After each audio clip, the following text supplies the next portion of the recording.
770 days. That's how long it's been since a professional football team played a game while calling San Diego home. That streak ending Saturday night as the San Diego Fleet make their maiden voyage in the first game in the history of the American Alliance of Football. Let's go to the Alamo Dome as the Fleet facing San Antonio. And who better to be at a San Antonio game versus a Navy-themed squad than the Admiral himself, David Robinson. Plenty of San Diego ties in this one. There's Mike Martz of Madison High fame as the coach. And on the other side, it's former Chargers coach Mike Riley on the headset for San Antonio. The Fleet starting offense, well, take a look. It's got 3 Aztecs in it, but it's a former Chargers signal caller at the helm, Mike Bercovici, going to Dantes Ford early in this ball game. But if only the offensive line could actually block. Goodbye helmet, Bercovici. Ouch. Meanwhile, the Commanders, well, they sure can catch the ball. Greg Ward reeling this one in along the sidelines as San Antonio takes the early 6-0 lead. But SD finally getting into the red zone thanks to the legs of Jaquan Gardner, only to see Bercovici mess it all up, throwing the interception right here in front of the end zone. But it would be a catch right here by former Aztec and NFL vet Gavin Escobar, getting the Fleet sailing again.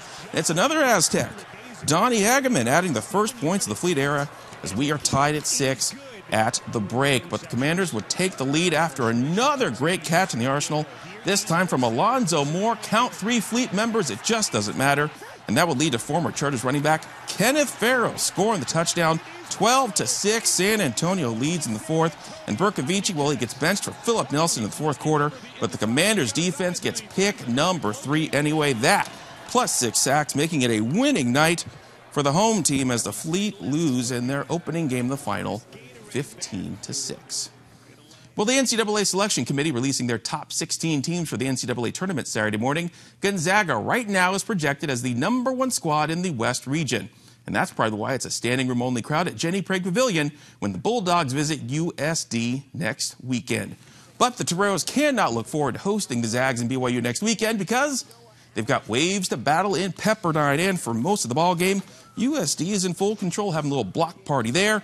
And then firing from downtown, all courtesy of Isaiah Pinheiro. Plus, they're capitalizing on every Pepperdine mistake, even the self-inflicted ones. USD up 1, though, at the break. But the Waves, well, they never break. Eric Cooper up and under to keep it a 1-score game. And that's when this 3 from Olin Carter 3 has USD up 3 with 19 seconds to go. But after 2 free throws, well, Pepperdine's got a last chance. Good look here for Kessler. Edwards on the glass, and that could be the winner. Oh, Kessler, he's done it. Pepperdine breaking Waves and breaking Torero Hearts for the second time this season. Pepperdine winning it 70-67. Cougars come to play in Linda Vista on Thursday. On the other side, SDSU hosting Utah State as they begin the second swing of Mountain West play as it's a slow start that ends up big for the Aztecs. Check out this bucket right here from Jeremy Hemsley tying the game up as the Aztecs would go on a, this is not a joke, 23-0 run, including Matt Mitchell going to Nathan Menson right there. Gets a double-double, 10 points, 10 boards.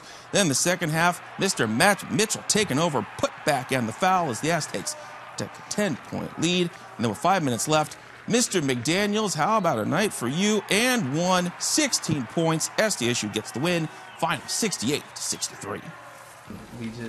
We played with an IQ tonight, you know, and I felt like that's what was the key. So when we played smart in the end, you know, and we also played defense. We locked up. Even though Merrill was getting his buckets, I felt like we made it tough on them. And then we came and gutted rebounds. Guys like AG came crashing in and stuff like that. I just felt like we gutted it out, and it felt good. CIF Division I Wrestling Finals at Olympian, where RB Rancho Bernardo competing in 10 of the 14 finals.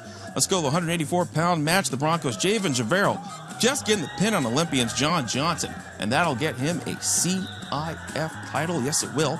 At 162, Olympians Tyshawn Anderson and RB's Alexander Flory go into overtime where Anderson uses the snap down, go behind, and that's how you get the 8-6 victory. But you can't have a match without this man, Jaden Abbas, 147-pound title for RB, being Bonita Vista's Daniel Reyes. And then the final match of 134-pounders, RB's Nicholas Rizzo going to overtime with Bonita Vista's Jordan Bendorf, scoring the takedown for the apparent win. But after an official conference, They wave it off, and moments later after they say no go, it is Mr. Rizzo winning the match right here on the 2-point score. Final 11-9. Right, you know, it's great. CIF titles are a big deal school-wide. It felt amazing. I knew I pinned my way through the tournament, so that outstanding wrestler was definitely something that I could get. Time to go to North County for the D2 Wrestling Championship right there in Warrior territory. 122 pounds. Here comes Poway's Carson Sario rolling up Christian Aguilera from Hilltop. As he goes on to pin Aguilera and takes home the 122 crown. Then Esco's Antonio Ramirez working his way to a pin over Jeremiah Sapberry of Granite Hills, taking first place in 184s.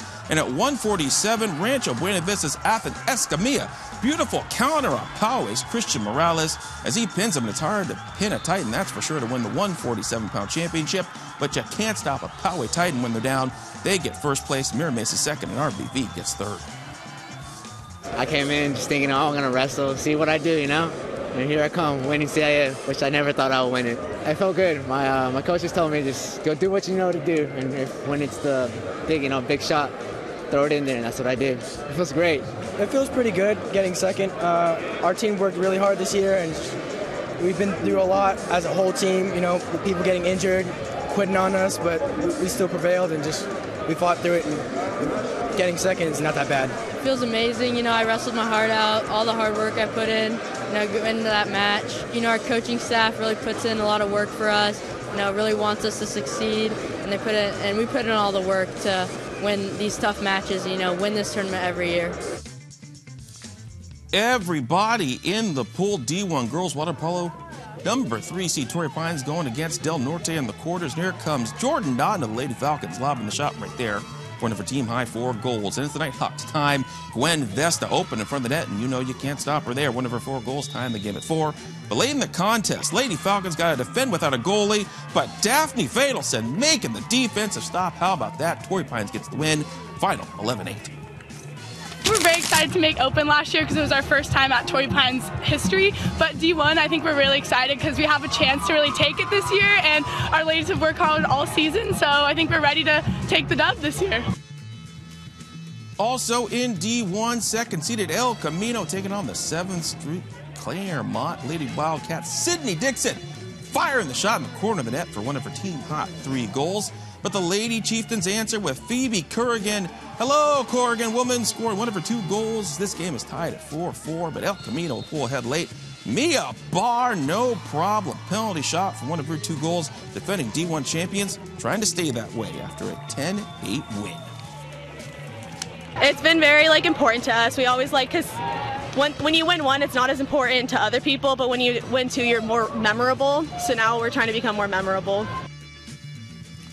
Over in the D2 section, quarterfinals, 5-seeded Point Loma Pointers facing number 4 Eastlake. In the first quarter action, Lady Pointer Summer Nelson all by a round, and nothing's going to stop that. First, 3 goals, and then later in the second, here comes Sydney Perry faking the shot because they're going to Jillian Walsh finding the corner of the net for the hat trick. As they managed to win this close one, the final 5-4 Eastlake. It means everything to us. We've been putting in that hard work all season, and we've really wanted this, and so it just feels amazing. Yeah, it really was exciting coming together and scoring that goal and finally moving past quarterfinals. Another one in D2 now. Number 9 seeded Mar Vista facing the top seed Fallbrook. Fourth quarter here. Lady Warriors Anna Draves going to Sophia Wallace. Slipped one past the defense for the hat trick. And moments later, Wallace returning the favor. Draves finding the corner of the net right here for her second score as they move on with the win. Final 10-1 Fallbrook. Yeah, towards the beginning, I was feeling a little slow, but I really wanted to do good and help out the team, and so I think my adrenaline got started going, and I wanted to play my best. We were just really determined to win, and we wanted to play a good, strong game. And we finish up Powder Puff football at Cathedral. Seniors versus juniors, and a big crowd for this one. Here comes the first half action now. Cathedral senior Karana Wool going to Caitlin Cornell. Beautiful pass, even better catch. 19 yards and in for the touchdown. 6-0 seniors. Now keep your eyes on this one in the second half. Wool, Cornell, that's the hook. There's the ladder to Elise Freeman, and you cannot stop her It's just like the Miami Miracle, 67 yards out, 14-0 Seniors. And you know how it goes from here. Here comes Kennedy Rodding picking off the pass, and bye for a pick six as the Seniors shutting out the Juniors, 27. Total rush. We were totally into it. We've been training a ton of weeks coming in, so we were just ready and had the same vibes. It's great, having students come in and support just motivates you that much more. We're hoping to play Torrey Pines. We want to keep that organized, but we want to keep it going and for sure just have this program even when these juniors come to seniors and it's a fun night. Yeah, for sure.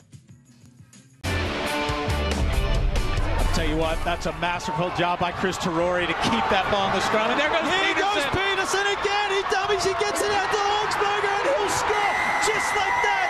Look at the Legion. They're back, and they're on top. Augsburger, what a try. Nate Augsburger with the prime-time miracle for the San Diego Legion. The go-ahead try with a minute to go in the game, making it a big win for our rugby team against Houston. The final out there, 17-13.